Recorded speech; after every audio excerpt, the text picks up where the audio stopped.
LinkedIn Live with Lawyer.com and love being a part of these experiences with us. Colleen, the president of Lawyer.com, is with us. And as we talk today, we're going to be talking a lot about culture. And the reason why we're talking about this is because I was talking to a former employee of Lawyer.com, and they shared with me that one of the things they miss most about Lawyer.com is the culture and the incredible place that it is to work. And as we talk about culture with firms, and Gary has been in so many law firms as well, what really makes a great culture within your firm? Because people love, and Peter Drucker said, culture eats strategy for breakfast, right? And he says it's so critical that as a firm, you have a great culture. So what contributes to a great culture? And I was recently studying this survey that said, here are the top 5 reasons. Okay. So I'm going to share these top 5 reasons. And Colleen, Gary, I want your take. Okay. Ready? I'll start with number 5. I was going to start with number 1. But I'm going to start with number 5. Okay. And number 5 is this: the expectations around work style and how much work. They say that's the 5th most important contributing factor to the culture, the expectations within the company. Agree or disagree? Colleen, ladies first. Oh, well, thank you. I'm going to disagree. Just to be controversial. No, listen, just because we write hard here at Lawyer.com, right? You work, and you think you're done working. And guess what? You have more work to do. That doesn't necessarily mean it's a bad thing. And maybe you're working outside the circle. And I think that that's a good thing. I think that helps drive culture. Just because you have to maybe put in more hours isn't necessarily a bad thing. I don't know if that's what it was implying, but that's how I took it. Interesting. But the expectations, it's saying the expectations around work. Sure. And so you've established those expectations at Lawyer.com that this is the purpose, this is our vision, this is where we're going. Yeah, Gary, we have a goal. Let's go. Yeah, I agree. I think it makes perfect sense from a perspective of everybody knowing what's expected of them, and not only what's expected of them, but I think that work ethic permeates throughout any organization, right? Like, I mean, we've all been a part of. Like, you guys are probably like this too, but I always like to be the first one in the office. There's that competitive aspect to it. I like to be the last one to leave. So there's those type of things that I think, while those aren't expectations, I think they are a part of the culture. And I think that with the pandemic, that really hurt that kind of mentality, because right beforehand, it was like, I'm going to be the first one in, I'm going to be the last one out, which if you're growing and if you're an associate at a firm, heck yeah, you should be doing that and not thinking twice. But I feel like in COVID, we got a little too comfortable not having that super strong work ethic. That's interesting. That's interesting. So, but keep in mind, the culture of Lawyer.com is there is goal. They have clearly articulated goals. People are working hard to get there. And that culture is creating a phenomenal work experience that people love to be a part of. Okay, here's number 4. Ready? How people communicate with each other is the 4th most important thing that contributes to the culture of an organization. Colleen, what's your thoughts? Red tape. Down with red tape. So if you have a flat structure and people are able to communicate and feel like that they're being heard, that super drives a culture. Because if you are in on your first day, I don't care if you've been here for a day or 10 years, if you have something valuable to say it. And I feel like maybe in other organizations, you don't have that opportunity. So I'm a big fan of that. I love it. Gary? So I'm going to say that I'm going to disagree with the positioning already.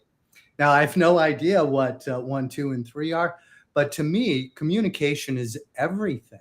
Mhm. So Interesting. I just don't like where it's positioned, but I definitely believe it's part of the culture. And I think that, how we express ourselves, written or spoken, whether it's with colleagues or prospective new clients, I think that's critical. I think that should be number one. Gary That's demands a recount. yeah, that's interesting. You That no, left Chad hanging, didn't it? Yeah, So, right. no. It's interesting you say that because it's in all aspects of communication too. So you take that how you communicate. Colleen talks about having a flat organization that everyone should feel comfortable communicating with each other. But also, I want to take it just a step further. When I was working with Dave Ramsey's organization, he has a zero gossip policy. And so, meaning the communication within an organization, he says zero gossip, meaning if the person that you're talking to can't impact the situation, then you're not allowed to talk to them about it. So, meaning if I'm struggling with you, Colleen, Yeah, then I need to go to you, Colleen, and say, "Hey, let's talk through this," not makes to sense. Gary, Oh, not to I get that. Gary because Gary can't change that. And Right. so it's having that communication. So not only is everybody heard, but we never speak, we never are critical of other people with people that can't change the outcome. But it's That's also not difficult for many people to be, not that I'm saying that it's to express yourself to that person, to say, hey Gary, I don't like the way that tone was on the email. People struggle with it. So I think going back to the culture, it's important to make sure that it's okay to have those conversations. So I completely agree. You know what? You're right. Because Colleen, if the organization is flat and people feel comfortable communicating with each other, Yeah, then and only then will you get rid of gossip in your organization. right. Because I don't have to feel like I can't talk to Colleen. I can just go directly to her and talk to her. But you know what? It still happens. Yeah, but it's Human important that nature. right. Struggle. Number three is how decisions are made. How decisions are made directly impacts the culture Interesting. of your organization. And it could probably be tied into communication too, if people feel like they can communicate Yeah. so that they contribute to the decisions. Right. That's, I think, key, right? Are they being heard, and are their ideas going into production? Absolutely. And I'm gonna jump real quick to 2 and 1. Okay. And I know they all kind of connect to each other, but number 2 is this: the company mission. It's not number 1, it's number 2, which is interesting, right? The company mission. If the company has a strong mission, it can influence the total company culture, which is interesting. So, right, they say that, right? The first thing when you start your business, when you start your law firm, write your mission, write all that. When we first started Lawyer.com, I was like, all right, I want us to be this kind of company. And you know what? As much as I tried to be this kind of company, it didn't happen. Culture is created. Now, obviously, it takes strong leadership to create that culture, but I don't think, and I am probably wrong because there's many people that disagree. I don't think you can sit down and say, this is what I want. Maybe those are the guidelines, but culture is created. It's not written down on pen and paper. Interesting. Okay, so culture is created, but how then does the mission contribute? Gary, how does someone's mission contribute to their culture? That's that's a really good question. How does somebody's mission contribute to the culture? And I think you have to start back at the initial hiring, right? And think about whether or not the culture that you're trying to create and the mission are aligned, and whether or not the people that you're hiring are inspired to Right. by that mission. I think if somebody's not aligned with the mission, it would be hard to be a welcome part of the culture or adapt to the culture. I would say. And that's leadership, Right. right? Doesn't leadership drive that? It absolutely does. But also keep in mind that, Colleen, when you started, when Lawyer.com started, you were determined to have a certain type of company. Sure. But at the heart of that company is people mattering. So if you think of Lawyer.com, the reason why Lawyer.com exists is to create better law firms, which people are behind those law firms. And so Lawyer.com is committed to helping lawyers improve their lives. Yep. So that they can have more success, that they can live better lives and be the attorney they wanted to become. So at the heart of what you do is people and making people's lives better. Not just the lawyers or attorneys that are working with Lawyer.com, but the people within the organization too. Their lives are improved too. So your mission, although it may not look exactly as you thought it would, the mission is still very similar. You're determined to improve people's lives and specifically help attorneys live better lives. Absolutely. And at the heart of it, it comes down, and this is number one, and this is how organizations treat people. Mm-hmm. That is the number one. Okay. Heart. All right. But in order to how can you have a but to that, communication? Gary? Wait, it comes down to communication. So I'm going to say that I was right, and that is the same way as saying is how you treat people, how you communicate with them. So I give Gary a thumbs up on that as well. So. Thank you. Okay, well, let me go back real quickly to what started this conversation. An individual was working at Lawyer.com, and they felt like they had their progression path. They could jump up in their path and go work at a different company, which is great. And we always at Lawyer.com, we want people to fulfill their hopes and dreams. Absolutely. And so we're committed to that. And then they went and worked at this other company, and this individual had become accustomed to Colleen's leadership. And so when they had success, Colleen would celebrate their success and really make them feel good about what they'd accomplished. The company they're at now, when they have success, the leader turns to them and says, well, that's what I pay you for. So I'm glad you're doing what I pay you for, right? And it's kind of disheartening to this individual. And so it comes back to that point. And I understand, Gary, that it's tied into communication and it's tied into to how we treat employees. It's all the same. However, at the heart of the matter is, what do you really care about and what are you passionate about?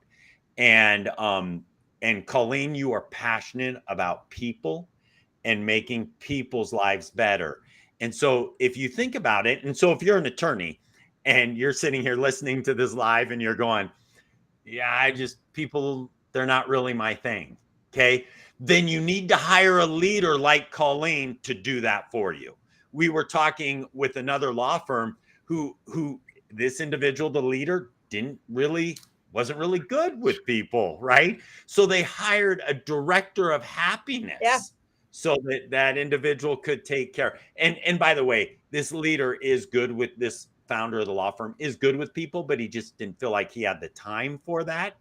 And so let me couch that because he's phenomenal with people and a phenomenal person, but he had to hire a director of happiness to do what that type of leadership required.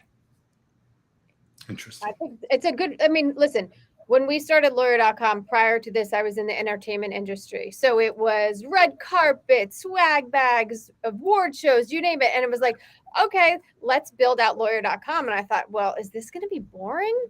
Right? Lawyers, law, what?